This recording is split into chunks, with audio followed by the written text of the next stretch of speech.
Bonjour, aujourd'hui je vous propose de découvrir avec les sangles de suspension l'intérêt qu'il y a pour travailler les jambes. Vous connaissez peut-être les sangles de suspension, surtout pour le haut du corps ou pour le gainage, c'est vrai que je mets beaucoup ça en avant. Je vais vous montrer l'avantage qu'il y a de travailler les sangles de suspension. Ici, cet accessoire pour les jambes. Donc pour info, cet accessoire ici, hop, il y a une butée, vous mettez ça au-dessus de la porte, vous bloquez et vous êtes prêt à attaquer. Cet accessoire-là va permettre de travailler la mobilité, la stabilité, la force et l'explosivité. Tout y passe. Avant de commencer, je me présente, je m'appelle Ken, je suis coach sportif, je suis spécialisé en musculation fonctionnelle et musculation athlétique, c'est-à-dire être le plus fort possible dans le quotidien. J'utilise beaucoup ce genre d'accessoires, élastiques et sangles de suspension. Et là aujourd'hui, on va attaquer avec les sangles de suspension pour les jambes. C'est parti.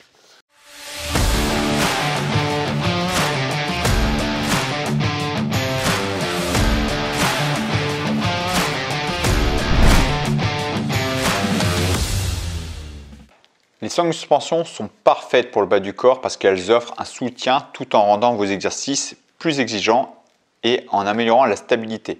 Elles permettent de travailler en profondeur vos muscles tout en réduisant les contraintes sur vos articulations.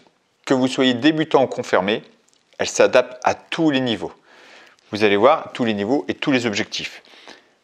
On va attaquer le premier exercice par exemple où le travail de mobilité va être hyper intéressant. Ici, c'est pour les squats. Vous êtes débutant, vous manquez de force.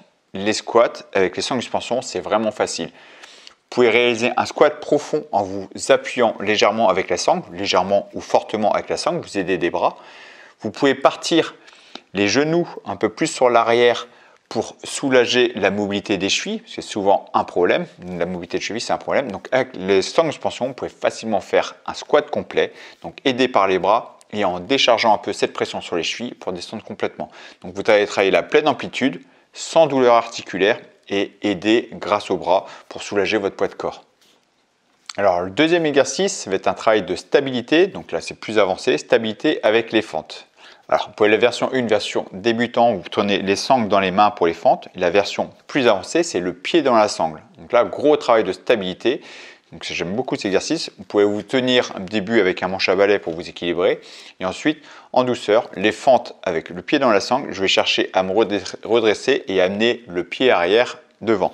J'essaye de m'aider le moins possible de la jambe du pied qui est dans la sangle. J'essaie de tout me concentrer sur la jambe avant. Donc gros travail de stabilité, travail des ischio-jambiers, travail des fessiers, travail de gainage pour aussi maintenir la posture. Troisième exercice, un exercice ciblé sur les ischio-jambiers. Si vous avez des douleurs aux genoux en plus, c'est un mouvement que je vous conseille. Il y a de fortes chances que ça peut vous soulager les genoux. Les ischio-jambiers s'insèrent aussi au niveau du genou, permettent d'équilibrer la différence de force entre les quadriceps et les ischios. Ça peut être très intéressant. Donc cet exercice peut être très dur. Donc on va le décomposer. Version 1, vous débutez. Vous vous mettez assez proche de la porte, vous vous mettez sur le dos, les talons fortement dans les sangles, vous appuyez fortement les talons dans les sangles, les jambes fléchies, même les pieds contre la porte. Vous allez simplement lever le bassin, vous levez bien le bassin et vous essayez de décoller un tout petit peu les pieds de la porte, essayez de mettre moins de pression. Et après vous redescendez. Vous arrivez à cette version-là, vous vous éloignez de la porte, vous commencez donc jambes tendues, vous allez chercher à amener les genoux au-dessus du bassin, donc vous êtes sur le dos. Là, vous levez le bassin encore une fois. Donc les pieds sont bien loin de la porte. Là, vous laissez les pieds partir devant jusqu'à la porte en gardant le bassin levé et on relâche. On va travailler sur la phase excentrique. Vous le refaites. Si ça passe bien, la version 2, c'est l'aller et le retour en appuyant toujours fortement les talons dans la sangle en gardant le bassin levé. Attention, n'appuyez pas les doigts de pied, ça c'est une erreur qui est souvent. Quand vous avez le talon dans la sangle ici, souvent les gens vont appuyer les doigts de pied ici sur les poignets. Le fait de mettre une pression des doigts de pied sur les poignets, ça va travailler aussi les mollets. Je ne veux pas travailler les mollets, je veux travailler que l'arrière des jambes. Donc mettez bien les talons fortement dans la sangle ici, sans mettre de pression sur les poignets. Et là, vous allez travailler fortement les ischio-jambiers. Le quatrième exercice, un exercice ciblé sur les quadriceps. J'aime beaucoup cet exercice quand on est en décharge de poids aussi, donc il n'y a pas de pression sur mes ménisques. Je passe les sangles sous les bras, donc j'ai les mains à l'extérieur des poignets. J'ai le buste penché en avant. Je suis bien en appui sur la sangle, je fléchis et je me redresse. D'accord, je vais chercher à garder cette cambrure de dos naturelle, sinon, si j'enroule trop le dos, je vais inhiber le travail des quadriceps. Donc faites-le doucement. Voilà, j'ai les talons décollés, idéalement collés à la porte, comme ça je suis sûr de ne pas tricher. Je pousse le bassin en arrière, je garde cette cambrure de dos naturelle et je me redresse.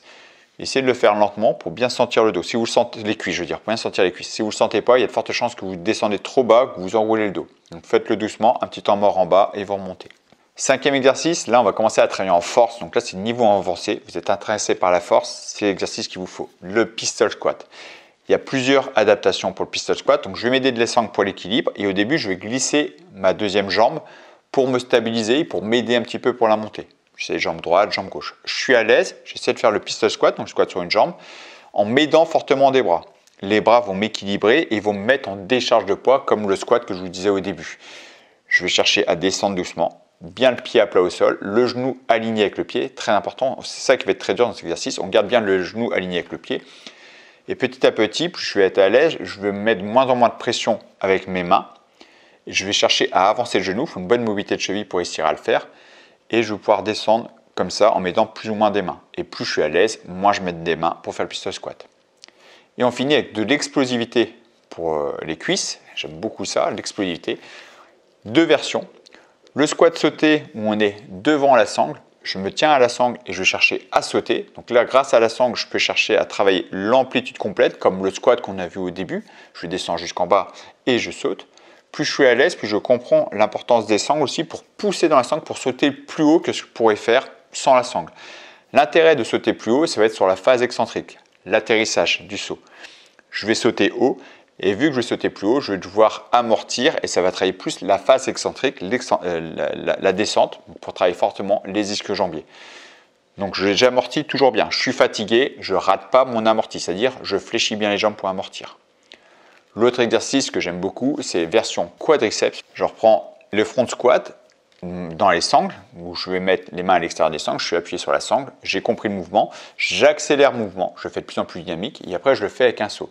C'est-à-dire je saute, hop, j'amortis devant, donc je suis toujours une petite flexion de genou pour amortir et je reviens à la position de départ.